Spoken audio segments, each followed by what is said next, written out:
umugwi w'abantu bari baciriwe urubanza barashoboye gutoroka, baratoroka aho ku Mpimba.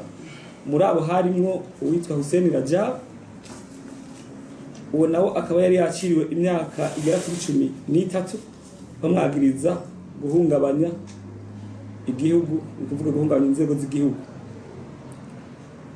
Ico gihe yashoboye kujana n'abandi bari bafunganye aribo Ribakarebozo batazira ndindi, hamwe na Ndikumana Remy yarajejwe umutekano we muri prison, hamwe na Irankunda Siriac unaka bari yahora amutegurira ibifungurwa, ndetse baca bagenda bajanye n'abapolisi bagera kuri 3.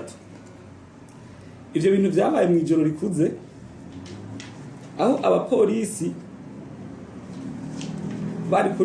bari biteguye kugira bahabaja kuri garde, barindiriye ko bavyugwa, barahebura kuko abo bagiye nibo bari kuri garde, nibo bari kwizamu.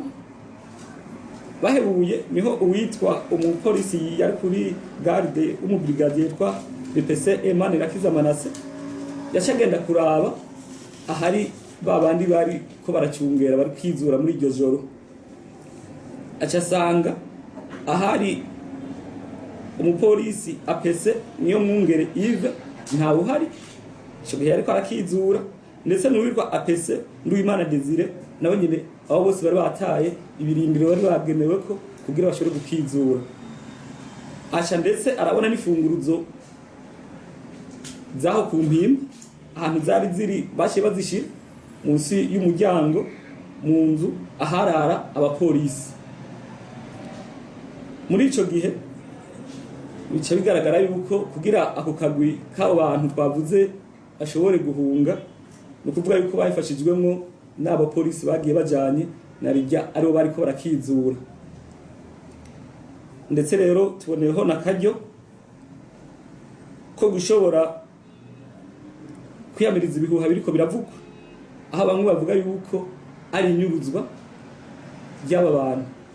Nkuko muyibona ku makuru duhejeje gusigura hejuru, biragaragara neza yuko ari gutoroka ibohero ko ari kwateguwe n'aba bantu muhejeje kumva bashe gutoroka ibohero rya Mpimba.